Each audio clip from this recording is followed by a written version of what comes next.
Isang magandang araw mga kababayan. Ito po ang News That Matters at ating pag-uusapan dito itong tungkol dito sa kaso ni Tatay Digong diyan sa ICC mga kababayan. Ito pakikinggan ho natin itong si Sal Panelo, si Attorney Sal, na kung saan siya yung dating legal counsel advisor ni Tatay Digong mga kababayan.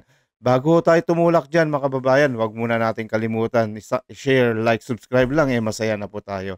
Eto na po mga kababayan. Rizal, mainit pa rin po yung mga issue na nangyayari sa ating bansa, lalo na itong mga nangyayaring korupsyon pero i-discuss po natin una sa lahat itong inyo pong column itong Lunes sa Manila Times, itong pinamagatang ICC's junking of jurisdiction challenge over Duterte flawed and violative of PH sovereignty. So, attorney, babasahin po muli natin to by paragraph po at para mas maintindihan po ng ating mga kababayan ang nilalaman po ng inyong column.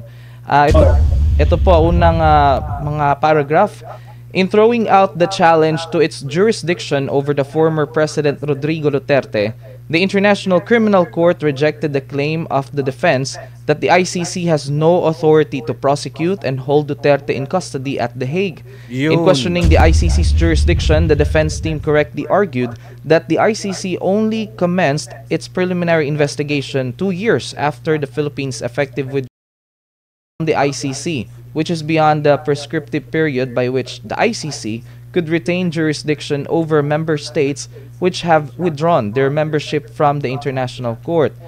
And the ICC dismissed the defense argument by citing Article 27, Paragraph 2 of the Rome Statute, to wit, "A state shall not be discharged by reason of its withdrawal from the obligations arising from this statute while it was a party to the statute, including any financial obligations it may have accrued.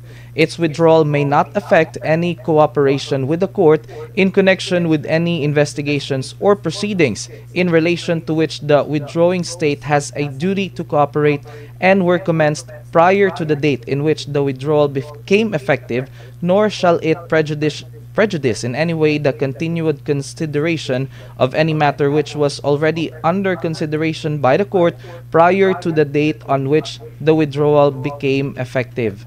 In other words, the ICC is saying that the preliminary examination it conducted on the Philippines situation prior to its withdrawal falls under a matter under consideration by the court.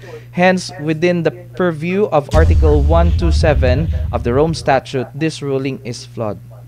Ayan pa, attorney. Sabi po natin, yung latest ruling ng International Criminal Court na sila daw ay merong jurisdiction. Kasi earlier, kini-question ng jurisdiction nila.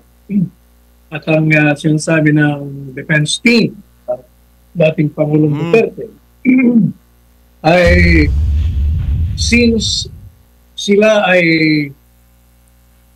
nag-imbestiga lamang 2 taon matapos na naging epektibo ang kanilang pagkalas bilang miyembro sa International Criminal Court, kailangan mawawala na sila ng jurisdiction. Ang sabi naman ng International Criminal Court, sa ilalim ng Artikulo 127, Paragraph 2, the Article 127, Paragraph 2 ng statute, kahit na pumalas ang miyembro ng International Criminal Court ng isang bansa, ay hindi pa rin matatakasan ang kanyang financial obligations sapagkat meron pong kontribusyon lahat ng mga miyembro na sumali sa International Criminal Court. Pangalawa, hindi rin ito makakatakas sa kooperasyon at yung kanilang jurisdiction ay mananatili kung yung paksain laban sa akusado ay kinonsidera na nila, pinag-usapan na nila. Yun ang kanilang pinaka-argumento. Sabi po natin, maling-mali ang ganong argumento sapagkat maliwanag naman na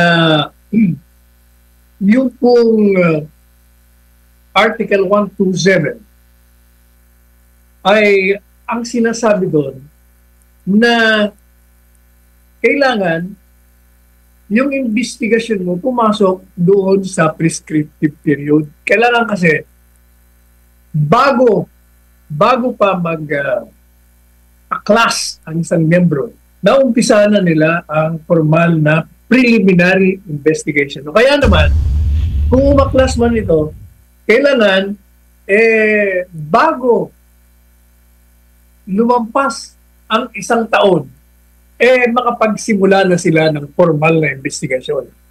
Pero hindi po, ang ginawa nila, nung kumalas ang Pilipinas bilang miyembro, nagsimula sila mag-imbestiga 2 taon. So, lampas-lampasan na. Pero ang kanilang argumento, hindi. Pinag-usapan na namin yung kaugnay dyan sa kaso ni Presidente Duterte. Kasi yung dun po kasi sa 127, any matter under consideration when the member state was still a member, pwede. Ang problema ho, hindi naman totoo na pinag-usapan nila yung kaso ni Presidente Duterte. Nakalimutan nila yung kanilang sariling batas. Ang sariling batas po nila kasi sinasabi na bago ka magkaroon ng jurisdiction, bago ka makapag-usig, makamit ng krimen laban sa sangkatauhan or crimes against humanity ng mga miyembro, bansang miyembro sa International Criminal Court, kinakailangan pumasok sila dun sa principle of complementarity. Sapagkat kung hindi, hindi sila magkakaroon ng jurisdiction. Siguro basahin mo yung tungkol dyan para mas lalong mapaliwanagan natin ang ating mga kababayan. The defense team correctly argued that the preliminary examination commenced by the ICC when the Philippines was still a member does not fall under the matter already under the consideration by the court prior to the date on which the withdrawal became effective, because the matter under consideration by the court referred to by Article 127, Paragraph 2 of the Rome Statute is the preliminary investigation on the charges against Duterte conducted by Special Prosecutor. This preliminary investigation was made only 2 years after the effective date of withdrawal of the country from the ICC. In conducting the preliminary examination, the ICC was only determining whether or not it could assume jurisdiction over the Philippines based on the principle of complementarity, which establishes the jurisdiction over a member state. For example, when it has no capacity to prosecute or fails or refuses to prosecute offenders committing crimes against humanity and other crimes under the jurisdiction of the ICC. Article 27, Paragraph 2 assumes that the ICC has already determined it has jurisdiction, hence, it could commence its preliminary investigation over the charges filed against Duterte. The preliminary examination conducted by the ICC cannot be a part of the preliminary investigation because it was not yet investigating the charges but merely determining whether it could acquire jurisdiction over the Philippines and Duterte. Ang sinasabi po ng defense na matagal na rin nating sinasabi sa programang ito, bago pa nagkaroon ng pag-aaresto, na kasi nga pinagpipilitan nila na may jurisdiction sila dahil ayon sa kanila, yung preliminary examination na ginawa nila sa panahon na miyembro pa ang Pilipinas, papasok doon sa Article 127 kasi nakalagay doon, any matter under consideration. Mali ang basa nila sa sarili nilang batas sapagkat pag sinabi mong any matter under consideration, yun ay tungkol doon sa demanda. Attorney, ito nga po, itong si Bongbong Marcos, no? Inahas po tayo, no? Itong si Bongbong Marcos, siya po ang dahilan kaya pinakulong niya itong si Kaya nakulong po ito si Tatay Digong nang dahil dito sa presidente natin na walang utang na loob na, attorney. Ang lupit. Kay Presidente Duterte. Yung mga crimes against humanity niya, yung mga extrajudicial killing, yun dapat ang pinag-uusapan nila. Pero yung preliminary examination, hindi po yun ang pinag-uusapan nila noon. Ang preliminary examination ay nire-repair doon po sa principle of complementarity. Kasi gaya na sinabi ko kanina, bago po sila maka-assume ng jurisdiction, kailangan may dalawang kalakaran. May kondisyon eh. Hindi ka basta makakapasok. Kahit na miyembro yan. Ang sabi po sa Rome Statute, papasok lang ang International Criminal Court kaugnay sa mga pag-uusig, sa mga nagkamit ng krimen laban sa sangkatauhan, ay kung yung bansang miyembro, unang-una, ay hindi po or walang kakayahan na umusig ng mga offenders. Yan. Walang kakayahan. Mahina ang kanilang sistema legal. At kung malakas naman, ayaw nilang usigin. Ayaw nilang usigin o kaya bigo silang usigin. At most likely, hindi lang kung bakit tayo nila usigin. Kasi yung mismong may hawak ng gobyerno ay sila ang gumagawa ng krimen laban sa sangkatawan. Yan. Kaya hindi mo maasang usigin. Kaya papasok ang International Criminal Court. Dito, yung preliminary examination, yun ang pinag-uusapan. Pinag-uusapan nila, pwede ba tayong pumasok dyan? Meron ba tayong jurisdiction? Yang bang Pilipinas ay may kakayahan? O kung may kakayahan naman, na mag-usig, ay ayaw gumalaw. Bigo, o talagang ayaw na usigin. Kapag sila ang mga may kasalanan. Yun ang pinag-uusapan nila. Yun ang dinitermina nila. Katunayan, yung record will show na kinokontra yun ng Solicitor General at Department of Justice at the time. Department of Justice particular. Sinasabi nila na mataba ang sistema legal natin. Hindi na sinasabi natin bago pa nagkaroon ng mga sigalot dito. Nung tayo tagapagsalita pa ng Malacanang, yun diniscuss na natin ang katakot-takot yun kasi pinagpipilitan nila may jurisdiction. Kaya tama yung argumento ng defense team. Yung preliminary examination ay hindi bahagi ng preliminary investigation. Sapagkat yung preliminary investigation tumutukoy doon sa mga dimana mismo. Madalit sabi, yung Article 127, Paragraph 2, assumes, ipinagpapalagay na nadetermina na nila na meron silang jurisdiction. Wala pa nga Kaya yung palang pinag-uusapan. Kaya hindi nila pwedeng gamitin na yung preliminary examination na ginawa nila upang malaman kung pwede silang pumasok sa atin o hindi, ay bahagi ng preliminary investigation na tinutukoy doon sa Article 127, Paragraph 2. Kaya mali po. Kaya sinasabi natin flawed. At ito ay paglabag sa soberentiya ng ating bansa. Papaliwanag po natin. Basahin mo na ngayon yung mga sumusunod. Opo, ito. The ICC ruling negates the consequence of an effective BBM. withdrawal of a state, which is to be out of the jurisdiction of the ICC in the prosecution of crimes against humanity. It arrogates it to itself the power to divest a country of its sovereignty by just becoming members of the ICC. Sovereignty is the supreme power of a state to make its own laws and govern itself without external control. It cannot be removed or displaced except by armed invasion or occupation. Countries in joining the ICC agreed to be under the Rome Statute and the ICC jurisdiction in the prosecution of crimes against humanity only under conditional circumstances, meaning when they do not have the capacity to prosecute or they fail to refuse to prosecute those committing crimes against the jurisdiction of the ICC. These countries entered into such a contract with the ICC in order that countries which do not have the resources to prosecute tyrants running them who commit atrocities, mass murder of their citizens, and abuse their authority to perpetuate themselves in power will have a venue to make them accountable and punished.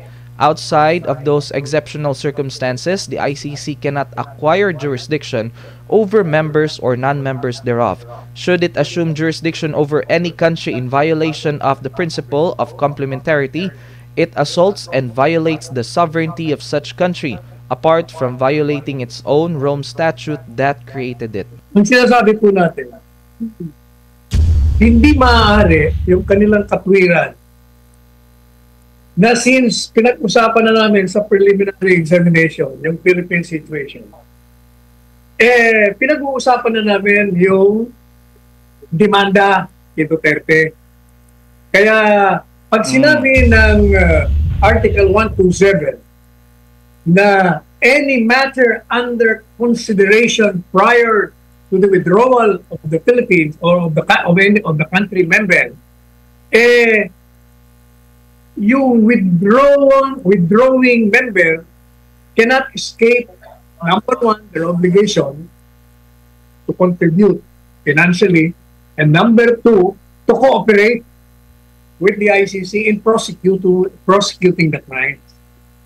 Sabi po natin, maling-mali kayo, hindi po pwede yung preliminary examination maging bahagi ng preliminary investigation. Kaya nga tinawag na preliminary examination kasi ini-examine mo kung meron kakayahan ng gobyerno ng Pilipinas o kung meron mang kakayahan ayaw na usigin si Duterte. Yun ang dinidetermina pa lang nila. Hindi pa sila pumapasok at kinukontra na nga natin yun. Mga gunggong, BBM. Kasi pag preliminary pa lang tinanggap po natin, binigla nyo ng kinulong itong si Tatay Digong. Ngayon, ang pakinggan nyo po. Andyan sa mga article, basahin po ninyo, BBM. Yung argumento na yung preliminary examination sorry po, Atty. Sal, ay bahagi ng preliminary investigation. Naku, napaka-mapanganib yun. Bakit kanyo? Kasi, tinatanggalan mo ng karapatan ang isang miyembrong estado na kumalas at mawala ng obligasyon sa anumang bagay dyan sa ICC. Kapagkat ayaw na nga bakit mo pipilitin? Pangalawa, hindi lamang yan. Sinisira mo ang sovereignty o kasarinlan. Sovereignty. Bakit sinisira kasarinlan? Kasi biro nyo, sinasabi nila, hindi, pag may demanda rito, sinabing may nagre-reklamo, pag pinag-usapan na namin, yan ay tungkol sa jurisdiction namin, o hindi, o sa demanda, hindi na kayo po pwede na kumalas. Hindi na kayo pwedeng tumakas. Aba, grabe. Bakit tayo? Kapag ibig mong sabihin, tatanggalan mo ng soberentiya ang isang bansa pag naging miyembro lamang ng International Criminal Court, sisirain mo. Bakit ka pa naglagay ng clause o ng kalakaran na pwedeng kumalas? Pwedeng kumalas, pero hindi po pwede yung konsekwensya ng pagkalas. Pwede ba yun? Ang soberentiya, yung kasarinlan na tinatawag. Ano ba ang soberentiya? Ang soberentiya o kasarinlan ay ang kapangyarihan ng isang bansa na lumikha ng kanyang mga sariling batas at siya'y mamahala sa kanyang bansa nang walang pakialam nang hindi kontrolado ng sino mang bansa. Tulad ng ICC na yan. Sovereignty is the supreme power or the authority to create No, ayan po si enact Tatay Digong, laws mga kababayan, no? Talagang and to govern itself without gobyerno natin, mga external unghang. control. Kaya lang pumayag. Ayan po mga kababayan, yung video na yan, nakikita nyo kung saan nila inakyat si Tatay Digong na galing pa sa Hong Kong, na kung saan na. Mantakin nyo mga kababayan, pag pumunta kayo ng Europe, dahil ang layo po niyan, babiyahe pa si Tatay Digong ng kalating araw, mga 12 hours, 13 hours, dire-diretso po yan mga kababayan. Talagang ganyan po kawalang hiya itong ating si Bangag BBM, mga kababayan, na winalang hiya yung karapatan ng ating dating former president, na basta na lang pinawalang pahintulot, wala man lang pakiusap dito kay Tatay Digong na ipadire. Anong pakiramdam kaya natin mga kababayan kapag hinalugog tayo at bigla tayong dinala sa isang probinsya na kinulong doon, na kunwari dito tayo nakatira sa probinsya na to, tapos bigla kang hinalugog at dinala doon sa malayong probinsya na wala man lang pakiusap sa iyo, na hindi ka man lang makapagpaalam sa mga pamilya mo. BBM mga kababayan, matindi. Yung mga miyembro ng mga bansa na sumali dyan sa International Criminal Court. Sapagkat nagkaroon ng pagkakataon ninahirapang umakyat na yung mga diktador, yung mga nangabuso, yung mga tyrants sa ilang bansa noon na pumapatay ng kanilang mga mamamayan, nagnanakaw ng kayamanan, sinisira at nilalabag ang karapatan pangtao ng kanilang mamamayan, wala ho silang mapuntahan na venue o hukuman. Kasi nga, yung bansa nila, mismo yung diktador na namamahala, ang may kasalanan. Kaya hindi sila makakaasalo. Kaya ginawa nitong mga bansang ito, yung mga iba, nagkaroon ng karanasan na gano'n. Yung iba naman, natatakot na baka yung kanilang kasalukuyang mga presidente ay maging abusado at maging mga diktador din. At gumawa ng mga krimen laban sa humanity. Kaya sabi niya, sama tayo. Pero may kondisyon. Anong kondisyon? Ang kondisyon, uusigin mo lang yung dapat mong usigin sa bansa namin kung kami ay walang kakayahan na usigin yan. Dahil kung may kakayahan kami usigin, hindi ka pa maaaring pwedeng pumasok. O kaya naman, may kakayahan kami, ayaw namin gawin. Pwede kayo pumasok. Yan po ang prinsipyo ng principle of complementarity. Kaya nga, complementarity. Komplemento, ibig sabihin, kung hindi po pwede yung domestic law, papasok sila. Pero sa ating bansa, hindi maaaring mag-apply. Kasi nga, malusog na malusog ang sistema legal natin. Marami na tayong inusig, pinakulong, nakundik, may na-absuelto, libo-libo nakakulong. Doon mo makikita ang katabaan ng sistema legal. Ano pa? Ano pang preba na may kaya tayo? Hindi ba? May sinipa na tayo. Sinipa natin ang ama ng pangkasalukuyang presidente, si Ferdinand Marcos Sr. noong 1986. Very good. Ano pa ang preba? Pinakulong natin si Erap Estrada noong 2003 ba yun? Sino pa? Pinakulong natin si Gloria Macapagal-Arroyo. Pareho presidente. Kaya hindi pa pwede sabihin wala tayong kakayahan. Kaya hindi dapat ipagpilitan ng yung mga ICC yan na tama yung Article 127 Paragraph 2. Pag pinagpipilitan nila yon, at gaya nga ngayon, sa pilitan na inuusik nila si Presidente Duterte, hindi lamang po nilalabag nila ang sarili nilang batas. Sapagat yung Rome Statute, ang batas dyan, may principle of complementarity lamang. Pwede ka lang pumasok kung hindi uubra ang batas ng bansang miyembro. Wala tayong magagawa, Tony. Mga gunggong na mga nakaupo dito. Sinisira mo, nilalabag mo ang soberentiya. Sapagkat ang soberentiya nga ay ang kapangyarihan na mamahala ng walang kontrol at walang pakialam ang sino mang bansa o anumang hukuman sa labas ng bansa nila. O, yan po ang ibig sabihin natin. Yung part 2 natin, i-discuss naman natin kung ano ang dapat na gawin ng defense team. Kasi ang napansin natin, kapansin-pansin dito sa depensa, nag-concentrate sila sa isang ground lamang. Ang ground nila, nag-imbestiga kayo 2 taon matapos kaming pumalas. Para sa akin, kulang ho yun. Kulang. Kaya sa part 2, sa Lunes, yung po ang i-discuss ko sa aking article sa Manila Times.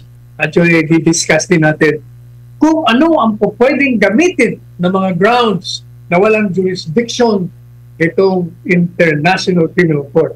Na matagal na po nating sinasabi, gaya ng sinabi ko, Chief Presidential Legal Counsel pa lang ako noon.